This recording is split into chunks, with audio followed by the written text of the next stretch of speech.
Some people show remorse, some cry out in court, and then there are some criminals whose reactions to the guilty verdict become bigger headlines than their crimes.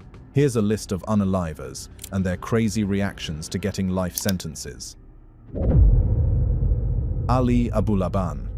Ali Abulaban was a popular TikTok creator who built a large following by posting comedy skits and impressions under the username Jinn Kid. He became especially well known for his impression of the movie character Tony Montana from Scarface, which is why many of his followers called him the TikTok Scarface. At his peak, Abulaban had close to 1 million followers across social media, but in October 2021, his online fame turned into one of the most shocking, unaliving cases to come out of San Diego. Abulaban had a rocky relationship with his wife, Anna Abulaban. The couple had been together for several years and shared a young daughter, but their marriage was filled with jealousy. In the months leading up to the unalivings, Anna had decided to separate from him and asked him to move out of their high-rise apartment in downtown San Diego. Prosecutors later said that after moving out of the apartment, he secretly placed a listening device inside their daughter's iPad and left it in the apartment so he could hear what was happening inside. On October 21, 2021, he used the device to listen in and believed he heard his wife with another man. That man was 29-year-old Rayburn Barron. According to investigators, Abulaban rushed back to the apartment building and entered the unit while Barron and Anna were inside. Prosecutors said he pulled out a handgun and shot Barron multiple times. Anna was then shot as well. Both victims passed away inside the apartment. After the crime, Abulaban reportedly picked up his daughter from school and drove away before eventually being arrested by police. The case quickly gained national attention because of Abulaban's social media fame and the disturbing details about the surveillance device he used to spy on his wife. During the trial, prosecutors argued that the crime was premeditated and driven by jealousy and rage over their failing marriage. Abulaban had been threatening and controlling throughout the relationship. Defense attorneys argued that he acted in a moment of emotional crisis after hearing what he believed was proof of his wife cheating on him. At his sentencing hearing later that year, the courtroom heard emotional statements from the victims' families. They described the devastation caused by the crime and spoke about Anna as a devoted mother who had been trying to rebuild her life. The jury rejected the defense argument. In May 2024, Ali Abulaban was found guilty of 2 counts of first-degree unaliving. The moment quickly spread across YouTube because of his reaction. As the judge confirmed that he would spend the rest of his life in prison, Abulaban briefly clapped in the courtroom. Brian Cohee. Warren Barnes was nicknamed the Reading Man by locals in the Grand Junction area. The homeless, 69-year-old man was known to sit outside a bridal shop, usually reading a book. Many described him as warm and gentle. He was known around the area, and everyone would come by to offer him food, something to drink, and a book to read. But suddenly, around February of 2021, he stopped coming to his usual spot. This concerned everyone, and they feared something bad had happened to him. Something bad did happen, and it was worse than what anyone could have imagined. A few days after his disappearance, police officers responded to a distress call from a home in the area. The call had been made by 19-year-old Brian Cohee Jr.'s parents, alleging that they had found a severed head and hands in his closet. When officers arrived, they were greeted at the door by Brian himself. They did not have to take him to an interrogation room and grill him for hours. Brian fully accepted his crime right then and there, and even gave details on how and why he had done it. He claimed that he had been looking for someone to unalive for several weeks, alleging that he had had this fascination for as long as he could remember. Brian even confessed to unaliving and severing a cat a few days before unaliving Warren. He claimed that he would go over the homeless encampment and search for a victim. In Brian's own words, he wanted someone no one would miss. In February, he found Warren sleeping along the side of the railroad and decided he was the perfect victim. Brian parked his car somewhere in the distance, put on 3 pairs of gloves, and approached Warren with a knife. He claimed that while he was stabbing the homeless man, Warren shouted out, "Why are you doing this?" After unaliving his victim, Brian then severed his body parts and took photos of the scene of the crime. He then returned the next day, put Warren's body in the trunk of his car, and drove his vehicle into the Colorado River. Brian then asked the police to retrieve his car, who noted a red liquid coming out of his trunk, but did not intervene further. Brian's confession happened in his own living room. He admitted to everything, gave the investigators the full timeline, and even freely shared the images he had taken of Warren's body and the crime scene. All of this was presented as evidence in court during Bryan's 2023 trial. The prosecution claimed that Bryan's coldness to the whole incident showed how calculated the crime was. Meanwhile, the defense argued that he had been diagnosed with several untreated mental disorders and that he was acting on a psychotic impulse. The prosecution then pointed out how Bryan's nickname at school was Dharma because of his obsession with the serial unaliver. They claimed that this was not an act in the heat of the moment, but something that Bryan had wanted for a long time. The judge and jury agreed. Even Bryan agreed. They ultimately sentenced him to serve out a life term without parole. As far as Bryan's MO was concerned, people did come out to celebrate Warren's life. The bridal store outside of where he would sit now has a memorial for Warren, and people regularly come there to pay their respects. Justin Mohn. In 2024, a 14-minute live video was uploaded onto YouTube by Justin Mohn. The video starts off with him rambling and ranting against the US government, calling all federal employees traitors, and then proceeding to decapitate a body in the background. For 14 minutes, Justin continues his rant while decapitating the man. Prosecutors would later reveal that the man was none other than Justin's father, Michael Mohn. Justin was arrested a few hours later as he was wandering the streets. He was found with USB drive that contained images and videos of the unaliving, as well as images of federal buildings and instructions on how to create explosives. According to friends and family members, 33-year-old Justin had been unemployed for a long time, supported by his parents, and had started consuming online propaganda. Michael was a 68-year-old, retired engineer who had worked with the US government. Justin claimed that he had asked his father to renege the US government's policies, and when he refused, he proceeded to shoot him with a recently bought handgun. According to Justin, his father was a traitor, and he had initially only attempted to place him under a citizen's arrest before things escalated. Friends and family members appeared at Justin's trial, clearly conflicted over the crime, but claiming that Michael did not deserve what had happened to him. They stated that he was a dedicated family man who stuck by Justin even as his condition got worse. They told the judge that Michael would do anything for his family, and it was a shock that Justin overlooked all of that to unalive his father. The defense did not have much to go on, especially with Justin admitting that he had committed the crime and showing no remorse for his actions. All they could realistically do was save their client from capital punishment. The judge agreed and sentenced Justin to a life behind bars instead. The Mohn family later released a statement suggesting they were happy with the outcome. Gregg. 15-year-old Gregg came home from school on March 19, 2024, with her mother, Ashley Smile, who worked at the same high school as a mathematics teacher. It seemed like an ordinary day, and CCTV footage from within the home showed the mother-daughter duo briefly talking as they unwound.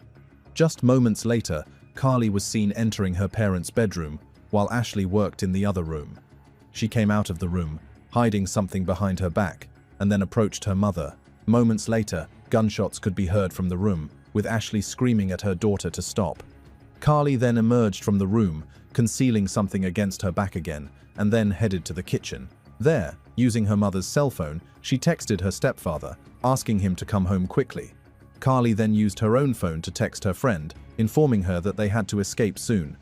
Moments later, when Heath Smile returned, he was ambushed at the door by Carly, who began screaming and shooting at him. Heath was shot, but managed to wrestle the gun out of Carly's hands. At this point, Carly ran out of the home through the back door, and Heath called the police. He was hysterical. He stated that his stepdaughter had just tried to unalive him and had already unalived his wife, her mother.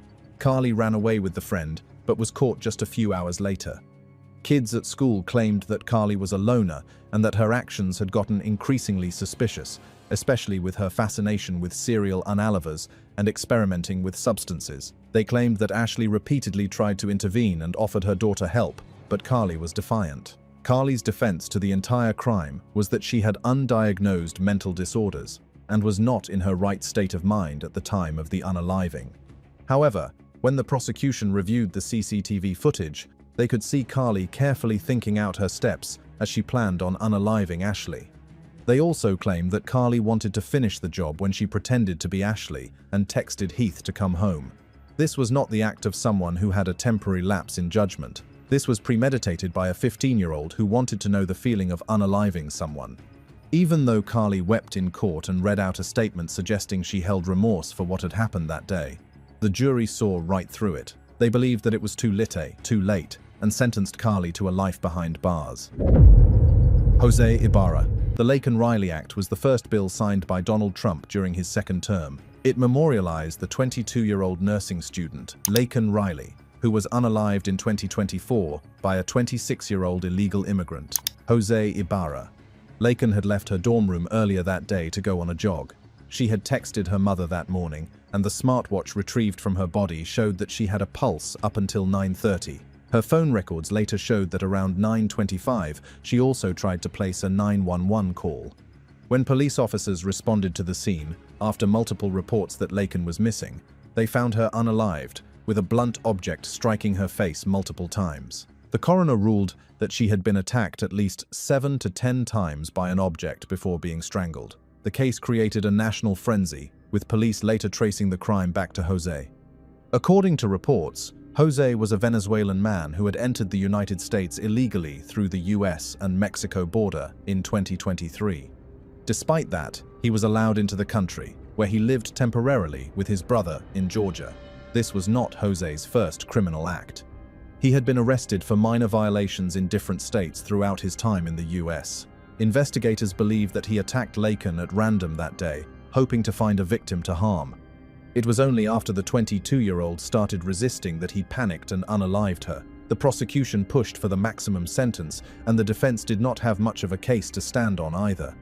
However, it also sparked a nationwide debate on illegal immigration. The Laken Riley Act sought the federal detention of illegal immigrants, even for minor acts such as theft, a crime Jose had already committed. While the Democratic government rejected the bill in 2024, it was the first bill Donald Trump signed when he came into office. Friends and family members described Laken as a warm, kind individual who was always there to help. Her funeral was attended by over 1,000 people, and the Laken Riley Trust was established in her honor. Amanda Cook. Amanda Cook is a Florida woman whose bizarre behavior in court gained national attention after she was convicted of unaliving her roommate in a brutal attack. The crime happened in Fort Myers, Florida. Amanda was living with an elderly roommate when an argument between the two escalated into violence. According to investigators, Amanda attacked the victim, 64-year-old Karen, with a heavy cast-iron microphone stand. Authorities said Amanda repeatedly struck the victim with it, causing fatal injuries. Police were called to the residence by Amanda's mother. Despite emergency efforts, the victim passed away from her injuries. Amanda claimed that she had no intention of unaliving her roommate and that it just happened in the heat of the moment. But prosecutors claimed that the assault was violent and that Amanda continued attacking even after the victim was already on the floor. Eventually, Amanda was convicted of unaliving. She was sentenced to life in prison, but it was Amanda's reaction during the sentencing that drew the most attention. As the judge began delivering the sentence, Amanda suddenly interrupted the courtroom with a bizarre rant. She began shouting that the courtroom was a Satan's synagogue and claimed that the legal proceedings were some kind of conspiracy against her. Court officials ordered her to stop screaming so the judge could continue reading the sentence. Amanda refused. She kept shouting strange accusations. Eventually, the judge had had enough and ordered deputies to remove her from the courtroom so the sentencing could continue. The judge formally imposed a life sentence, ensuring that Amanda would remain in prison permanently for the unaliving. Ronnie O'Neill. Officers responded to the scene of a burning home in Riverview. They were met there by 29-year-old Ronnie O'Neill, who claimed that someone had attacked his ex-girlfriend and the couple's 2 children, a 9-year-old daughter and an 8-year-old son. Firefighters rushed inside of the home and retrieved the bodies of Ronnie's ex and daughter. However, his son, while critically injured, was still alive. While being transported to the hospital, Ronnie O'Neill's son testified that his father had been the one who stabbed the family and later tried to burn the entire house down. Ronnie was disruptive right from the get-go. He refused to comply with the police, refused to give his version of the events, and tried to escape multiple times. According to the prosecution, a 911 call had been made hours before the unalivings, where Kenyatta had called to report that her ex had started acting violently. In the background, Ronnie could be heard screaming that he was being unalived by his family, his ex, whom he referred to as the devil, and their kids, whom he referred to as the devil's kids. The The most critical witness in this case was Ronnie's own son, who had survived the attack. And while you would think that Ronnie would go for the best defense in the world to avoid maximum punishment, he instead decided to represent himself. This was something even the judge warned him against, but Ronnie was determined. His bizarre behavior continued in court, where he started shouting obscenities at anyone who took the stand, repeatedly shouted incoherent sentences in court, and was altogether a menace. Many believed that he was only pretending to be insane to delay the judicial process. His efforts were successful, to some extent. Because of his repeated outbursts, the prosecution could not get a word in, and the judge had to motion for the case to be recalled over and over again.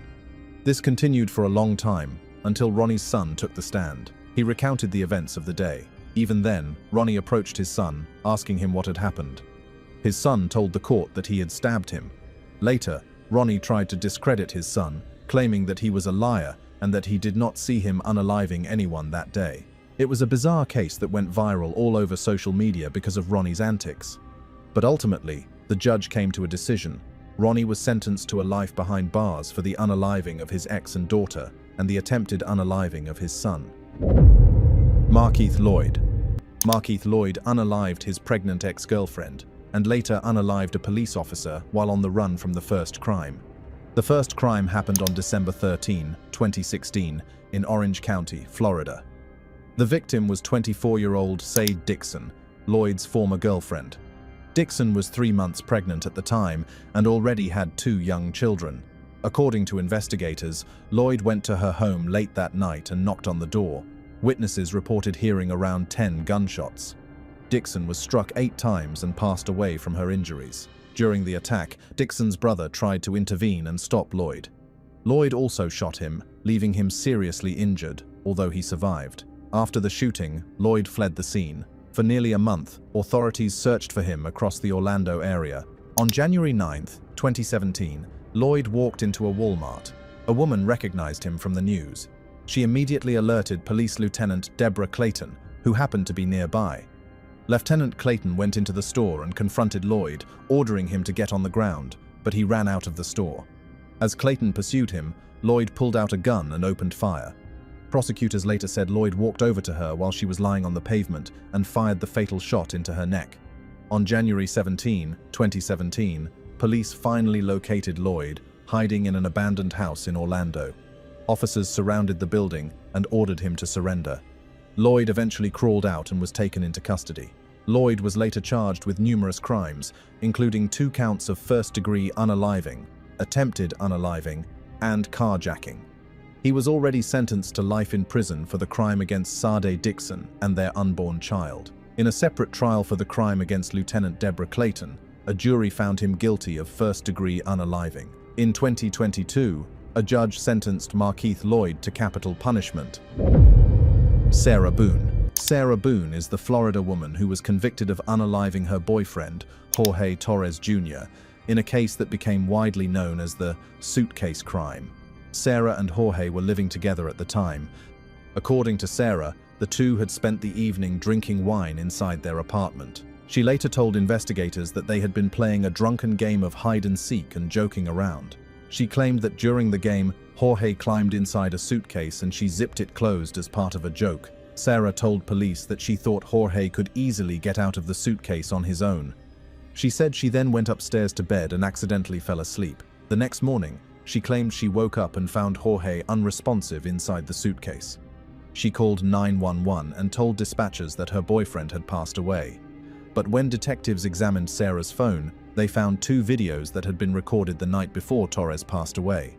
In the videos, Jorge can be heard trapped inside the suitcase while begging Sarah to let him out because he could not breathe. Instead of helping him, she was heard laughing and taunting him while recording the video. At one point, she told him that what he was experiencing was similar to how she felt when he allegedly hurt her. Sarah was arrested and charged with second-degree unaliving. The case took several years to reach trial, partly because Sarah went through multiple defense attorneys. Prosecutors argued that she intentionally zipped Jorge inside the suitcase and left him there as punishment. They played the videos for the jury to show that she knew he was trapped and begging for help, but still chose not to release him. Sarah's defense argued that she had suffered from domestic harm and that the situation started as a drunken accident rather than a planned unaliving. Despite that argument, the jury deliberated for less than 2 hours before finding her guilty. In December 2024, a judge sentenced Sarah Boone to life in prison without the possibility of parole.